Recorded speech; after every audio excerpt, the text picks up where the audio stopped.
जय Hind and hello guys, स्वागत है आपका आपके अपने YouTube चैनल ज्ञानदेह होस्ट में। और इस वीडियो में मैं आपको बताने वाला हूं राजस्थान एनिमल अटेंडेंट यानी कि पशु परिचारी भर्ती 2024 सिलेबस के बारे में, और साथ ही आपको इसके एग्ज़ाम पैटर्न के बारे में पूरी जानकारी दी जाएगी। तो गाइस आप इस वीडियो को देख करके आपके एग्ज़ाम की प्रिपरेशन बिना किसी हिचकिचाहट के कर सकते हैं। तो चलिए शुरू करते हैं। गाइस आप सभी को पता है कि ये वैकेंसी आपकी 2023 के अंदर निकाली थी, पर उस वक्त आचार संहिता के चलते इसको पोस्टपोन कर दिया था। अब ये वैकेंसी दोबारा से आपकी एक्टिवेट कर दी गई है। अब आपके जो इस वैकेंसी के फॉर्म भरे जाएंगे नए सिरे से, वो आप यहाँ पर देख सकते हैं। मैं आपको बताता हूँ पूरी जानकारी। पहले आपको यहाँ पर एलिजिबिलिटी के बारे में जानकारी दूंगा एंड देन फिर आपको बताऊंगा कि इसका एग्जाम पैटर्न, सिलेक्शन प्रोसेस और सिलेबस टॉपिक वाइज क्या रहेगा। तो इसमें अब आप लोग 19 जनवरी 2024 से लेकर के 17 फरवरी 2024 तक फॉर्म को भर पाएंगे। इसको रीएक्टिवेट करने का नोटिस आपके सामने है, आप यहाँ पर देख सकते हैं। ये आपका ऑफिशियल नोटिफिकेशन है जिसमें कि आपको ये भी कहा है कि ये वैकेंसी 2023 में 6 अक्टूबर 2023 को जारी की गई थी एंड अब इसको यहाँ पर आपका दोबारा से निकाला है, जिसकी आप ऑफिशियल डेट यहाँ पर भी देख सकते हैं 19 जनवरी 2024 से 17 फरवरी 2024। तो आपको ये चीज़ पता चल गई होगी। अभी गाइज इसमें मैं आपको ये भी बता दूँ कि अगर आपने एसएसओ की वेबसाइट के ऊपर वन टाइम रजिस्ट्रेशन करके नहीं रखा तो वो भी आप कर लीजिए, क्योंकि ये करना सभी के लिए अनिवार्य है, अन्यथा आप इसमें अप्लाई करने के लिए एलिजिबल नहीं हो पाएंगे। एंड मैं आपको ये भी बता दूं कि इसमें कैंडिडेट ऑल इंडिया से अप्लाई कर सकते हैं।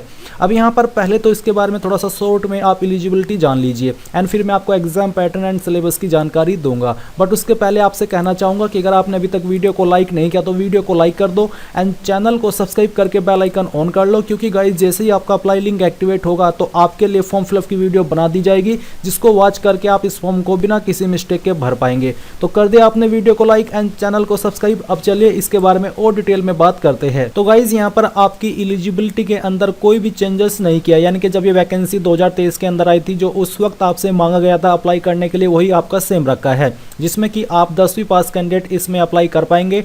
टोटल वैकेंसी आपकी 5934 है एंड यहाँ पर एज लिमिट आपकी 18 से 40 साल के बीच रखी गई है। इसके अलावा जनरल, ओबीसी, ईबीसी को अप्लाई करने के लिए 600 रुपये फीस पे करनी होगी। एससी, एसटी एंड जो अदर कैटेगरी कैंडिडेट बचते हैं उनको 400 रुपये फीस पे करनी है। इसके अलावा जो अन्य कैटेगरी के कैंडिडेट हैं उनको भी यहाँ पर 600 रुपये, इसके अलावा जो यहाँ पर अन्य स्टेट के कैंडिडेट हैं उनको भी यहाँ पर 600 रुपये फीस पे करनी होगी, क्योंकि गाइज अन्य स्टेट के कैंडिडेट चाहे किसी भी कैटेगरी से है उनको यहाँ पर जनरल के अंदर रखा जाएगा, इसलिए उनको यहाँ पर 600 रुपये फीस पे करनी है। इसके बाद में गाइज यहाँ पर आप देख सकते हैं डिटेल में, तो अप्लाई करने के लिए सिंपल 10वीं पास की योग्यता या फिर उसके बराबर की अन्य योग्यता आपसे मांगी है एंड साथ ही कहा है कि देवनागरी लिपि में लिखी हिंदी में कार्य करने का ज्ञान एवं राजस्थान की संस्कृति का ज्ञान होना चाहिए।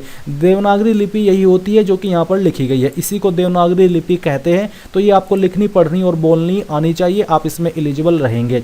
सैलरी आपको जो यहाँ पर मिलेगी वो लेवल 1 की मिलेगी, जो कि आपको लगभग 18,000 रुपये से लेकर के 35-36 हज़ार रुपये पर मंथ दिए जाएंगे। एप्लीकेशन फीस आप ऑलरेडी जान चुके हैं। अभी यहाँ पर हम बात करेंगे सिलेक्शन प्रोसेस के बारे में। तो सिलेक्शन आपका रिटर्न एग्जाम के द्वारा किया जाएगा, फिर उसके बाद में जो रिटर्न एग्जाम क्वालिफाई कर जाएंगे उनका डॉक्यूमेंट वेरिफिकेशन होगा, फिर आपका मेडिकल एग्जाम होगा एंड देन फिर आपका फाइनल मेरिट लिस्ट लगेगा, जो उसमें जिसके नाम उसके अंदर आएंगे उनका सिलेक्शन हो जाएगा। डॉक्यूमेंट्स की आवश्यकता क्या क्या पड़ेगी, इसमें आपको 10वीं कक्षा की मार्कशीट, 12वीं की मार्कशीट की आवश्यकता पड़ेगी। अगर आपके पास 12वीं की है तो आप दे दीजिएगा, नहीं तो अप्लाई करने के लिए मेनली 10वीं की ही योग्यता चाहिए होगी। और आपका यहाँ पर फोटो सिग्नेचर, जाति प्रमाण पत्र, आपका जो अभ्यर्थी का मोबाइल नंबर है, ईमेल आईडी, आधार कार्ड, ये सब इन्फॉर्मेशन आपको चाहिए होगी जब आप आपका OTR करेंगे उस वक्त। एंड जब आप फॉर्म फिल करेंगे वहाँ पर भी आपको इनमें से कुछ जानकारी का इस्तेमाल करना है। जब आपकी फॉर्म फिलअप की वीडियो आएगी उसमें आपको और अच्छे से पता चल जाएगा कि क्या क्या जानकारी आपको यहाँ पर इस्तेमाल करनी है। अब आती है आपके एग्जाम पैटर्न के ऊपर कि आपका पेपर कहाँ से आएगा और किस से आएगा। तो आपको बोला है कि आपके सभी प्रश्न वस्तुनिष्ठ प्रकार के, यानी कि MCQ, जिसको आप बहुविकल्प पे बोलते हैं, जहां पर आपको एक क्वेश्चन के लिए 4 विकल्प दिए जाते हैं, इस तरह के रहेंगे। परीक्षा में कुल आपके 150 प्रश्न होंगे, जिसमें 105 प्रश्न राजस्थान सामान्य ज्ञान के होंगे, यानी कि सबसे ज़्यादा क्वेश्चन 105 जो कि आपके राजस्थान सामान्य ज्ञान के रहेंगे। जी हाँ, तो अगर आपने राजस्थान सामान्य ज्ञान को भी अच्छे से प्रिपेयर कर लिया तो तब भी आप इसको एग्जाम को क्वालिफाई कर जाएंगे। और इसमें कहा है कि 45 क्वेश्चन आपके पोस्ट स्पेसिफिक रहेंगे। पोस्ट स्पेसिफिक से मतलब है कि जो आपकी पशु परिचारी की पोस्ट है, इस पोस्ट से जुड़े हुए जो भी सवाल होंगे वो आपसे एग्जाम के अंदर पूछे जाएंगे। साथ ही कहा है कि पाठ्यक्रम में सामान्य ज्ञान, राजस्थान इतिहास, भूगोल, पशु चिकित्सा विज्ञान विषय होंगे और आपको यहाँ पर कम से कम 40% नंबर प्राप्त करने होंगे इसको क्वालिफाई करने के लिए। फिर बोला कि वे उम्मीदवार जो न्यूनतम अंक प्राप्त नहीं कर पाएंगे वो योग्य नहीं है, यानी कि जो लोग यहाँ पर इस एग्ज़ाम के अंदर 40% नहीं ला पाएंगे वो यहाँ पर क्वालिफाई नहीं करेंगे। जो लोग 40% प्लस लाएंगे वही मेरिट के लिए कंसिडर किए जाएंगे। फिर यहाँ पर आपका जो टेबल है वो आप देख लीजिए। पार्ट 1 में आपके 105 क्वेश्चन, पार्ट 2 में आपके 45, प्रत्येक क्वेश्चन के लिए आपको 1 नंबर दिया जाएगा एंड आपको एग्जाम करने के लिए यहाँ पर 3 घंटे का समय दिया जाएगा। और गाइज यहाँ पर अगर आपके मन में सवाल आ रहा है कि इसके अंदर नेगेटिव मार्किंग है या फिर नहीं है, तो नेगेटिव मार्किंग के बारे में यहाँ पर कोई इन्फॉर्मेशन नहीं दी गई है। अगर इसके बारे में कोई भी अपडेट मिलता है तो मैं आपको इसके बारे में कमेंट के माध्यम से बता दूंगा। अभी के लिए आप ये मान करके चल सकते हैं कि आप अपनी प्रिपरेशन अच्छे सिरे से अभी बिना कोई चीज़ दिमाग में लाए कि इसके अंदर नेगेटिव मार्किंग है नहीं है, अपनी प्रिपरेशन कर सकते हैं। अब आती है गाइज यहाँ पर सिलेबस की बात। तो गाइज यहाँ पर जो आपका सिलेबस है वो भी आप जान लीजिए।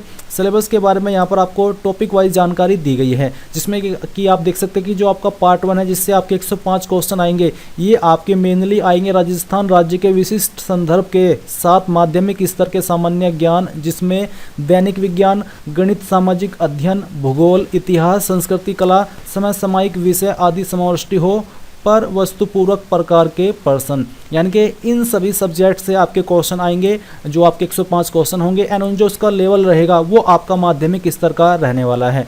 यानी कि जो क्वेश्चन आपके माध्यमिक लेवल पर पूछे जाते हैं एग्जाम में, उसी लेवल के क्वेश्चन आपके इस एग्जाम में पूछे जाएंगे। उनका डिफिकल्टी लेवल आपका माध्यमिक स्तर का रहने वाला है। फिर आता है आपका पार्ट 2, जिसमें से आपके 45 MCQ क्वेश्चन आएंगे। ये भी मेन चीज़ है कि इसमें क्वेश्चन कहाँ से आएंगे तो वो भी आप देख सकते हैं। इसमें आपको बोला कि पशुपालन से संबंधित निम्न बिंदुओं का सामान्य ज्ञान, जिसमें कि प्रदेश में पशुओं की प्रमुख देसी नस्लें, कृत्रिम गर्भाधान, बध्यकरण, संकर प्रजनन, दुग्ध दोहन, दुग्ध श्रवण काल, स्वच्छ दूध उत्पादन, पशु एवं कुक्कुट प्रबंधन, जैविक अपशिष्टों का निस्तारण, संतुलित पशु आहार, चारा फसलें, चारा चारगाह विकास, स्वस्थ एवं बीमार पशुओं की पहचान, पशुओं में अतः एवं बढ़ा परजीवी रोग। तो ये सभी आपके वो टॉपिक्स है जहाँ से आपके मेनली ये 45 क्वेश्चन आएंगे। तो आपको इन टॉपिक्स को पढ़ना होगा अगर आप पार्ट 2 को क्लियर करना चाहते हैं।